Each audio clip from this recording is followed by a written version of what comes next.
Hello, Caroline. Lovely to see you. Come in. Come on through to the lounge. There's someone I'd like you to meet. Rupert, this is Simon. He sells wine as well. La Bonne Bouchon. Sorry? La Bonne Bouchon. The name of my humble little establishment. Oh, I see. Right, yes. And you're a fellow vinophile, too? Oh, well, yes, I suppose so, yes. I'm the manager of the local Thresher. Caroline is one of my favourite customers. You can take those through to the kitchen if you like. Right, OK. Still, in times like these, we purveyors of the old eau de vie must stick together, eh? In times like these? What do you mean? The recession, Simon. The old lupine beast banging on the door. The chill wind of economic necessity howling and whispering through the shelves of unbought comestibles. Or hadn't you noticed? Well, I can't say I have, really. No, our sales are moving up steadily. Customers seem pretty satisfied. No, I'd say we were rather busy at the moment. Really? Oh, yes, yes. I mean, last Christmas, gosh, we were absolutely packed. Couldn't get the stock on the shelves quick enough. Wine, spirits, beers, tobacco. It was in the back door and out the front door faster than you could say, there's a terrific draft in here. Wait a minute. You're trying to tell me you sell beer and tobacco as well? Absolutely. It's a very important part of the business. It's very hard to run a successful business on wines alone, you know. Yes, well, to some of us, Simon, it happens to be more than merely a business. It's more a calling. A mission, in fact. A mission to purvey the heady delights of a gourmet libation to a grateful public. Well, if you say so, Rupert. I do, Simon, I do. Why should the public be denied the crisp, dusty palate of a Loire Sancerre or the moist tartness of a Sicilian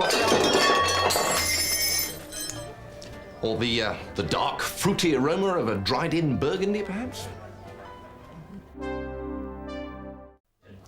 Ah, what Dionysian delights do the grain and grape have in store for us tonight?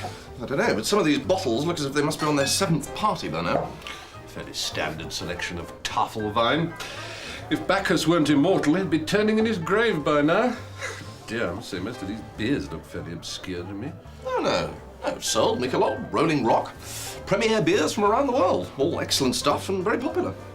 Really? Now this really... Boddington's in a can. Excellent. I think I'll have some of that. Ah, well, now there, Simon, if I may say so, you reveal your ignorance. Because Boddington's is a real ale. Uh-huh. Yes, well, I may not be much of an expert in beer, Simon, but one thing those horrid Morris dancers in the campaign for real body odour have got right is that a beer like Boddington's should be drawn from the cask, not poured from the can. No? No, it should have a rich, creamy head. What, like this? Precisely. Cheers. Yes, well, you seem to be sorted out all right, Simon, but there's nothing here to light my fire, you know? Oh, this Côte de Beaune is rather good, though. Maybe so, Simon, maybe so, but where's the adventure? Where's the frisson of the unexpected? That's what my customers expect from me. Yes, I can imagine. My customers, Simon, look to me to provide an unparalleled selection of nature's fair nectar. Until recently, I had the whole Epicurean market in my area sewn up. Until recently? Just a temporary glitch nearby, but some new place opened up down the road called the Wine Rack. It's an astonishing selection, but won't last. No? Why ever not? Why ever not? Because no one can ever make a profit with such low prices. That's why ever not. Yes, they're part of Thresher, actually. Are they really? Oh, really? Yes, it's a new sort of marketing concept thing. It seems to be going rather well. We've got quite a number of them now, and they're proving to be very profitable. Well, that's as maybe. Expertise in the end will out, however, Simon. Yes, well, it seems that... What? Le Beaujolais Nouveau est arrivé. I haven't had a chance to sample the latest in shipping of our boisterous youngster. A good Beaujolais Nouveau, Simon, should be robust and steaming with purple fruit.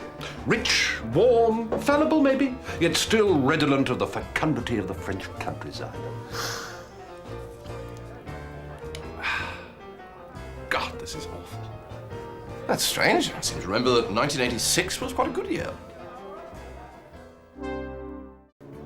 You see, I look upon it as a sacred duty on behalf of my clients to seek out some of the most esoteric fermentations that Mother Nature has to offer. Why, only recently I managed to acquire a large consignment of a most impudent Peruvian Chardonnay. Intended strictly for local consumption, of course, but my contact managed to smuggle it out in a shipment of llama pelts. But was it any good then? Oh, it's a challenging young vintage, Simon.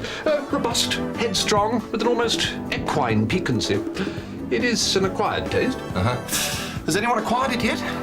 These things take time, Simon. All right?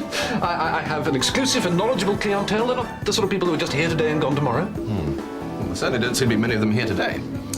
You see, Simon, there is no substitute for experience. You've got to keep your nose to the ground. Well, maybe, but there's always a place for training now, isn't there? Why? What's the point of that? Well, I mean, all our staff get a full, comprehensive range of training. Not just in the running of a store or in customer care, but in the liquor trade as a whole. In beer, wine, spirits, the lot. That's all very well, but what's the point? I mean, one doesn't keep hold of a staff for that long, does one? Well, so you will if you give them the right incentives, opportunities to progress, reasons for staying on. Yeah, well, talking of staying on, I think someone's overstaying their welcome, don't you? Hello, what are you doing in there? Hello? Thank you very much.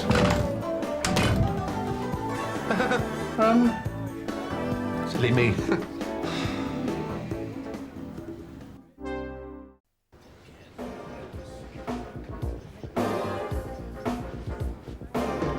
Lieblings! Getting a breather from the rabble, are you? You must try some of this stuff. Most refreshing little wine. Possibly a little bit too much nose. Well, too much mouth, certainly. No, seriously, you must try it. I've managed to get hold of a small quantity myself, actually. I think my customers are going to be very excited. La Grange Neuve de Figeac. Yes, I know. We sell it as well. You do? $7.99? But that's criminal. What? You can't possibly sell this stuff for under a tenner. Well, How do you do it? How do we do it? Well, you can buy good stuff in bulk as easily as bad, of course. Then there's the Thresher wine guide, multi-buy offers, leaflets to help the customer. Wait a minute. What was that about wine guides?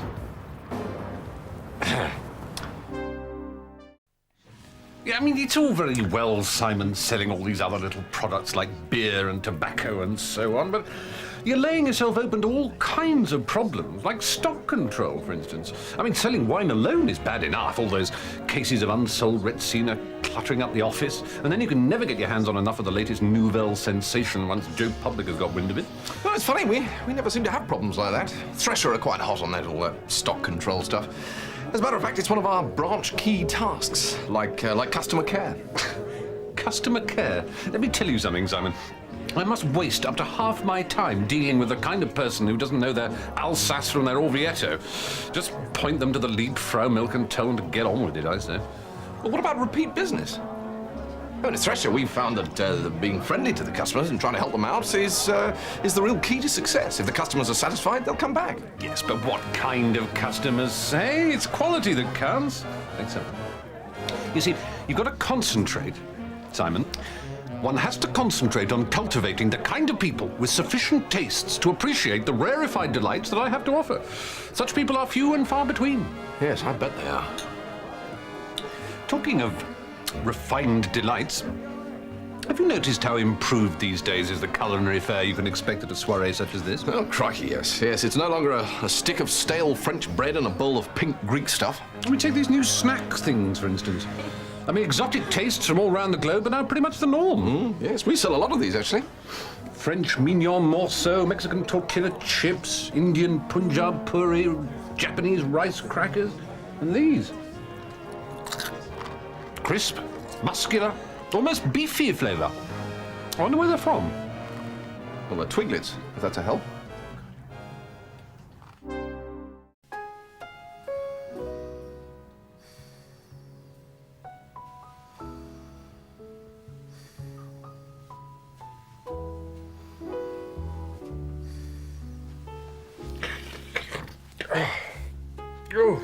Oh, it's getting late. It's getting early, you mean? Indeed. Fair Apollo will soon be gracing us with his presence. Simon, your cab's here. Oh, right, thanks. Well, bye. Oh, no need for that, old boy. I've got to leave anyway. I'll give you a lift. Rupert, you're not driving, surely? Yes, I'm fine. No, that's silly. You can share Simon's cab. Yes, that's fine, I don't mind. This is the manager who said, Bulgaria? What do the communists know about wine, poor things? This is the manager who said, Well, I think antifreeze adds a certain sang-froid, don't you? This is the manager who said, Alsace? You'll never sell German wine to the English for over £3 a bottle. Simon! Simon! This is the manager who doesn't work for Thresher. Oh, bum.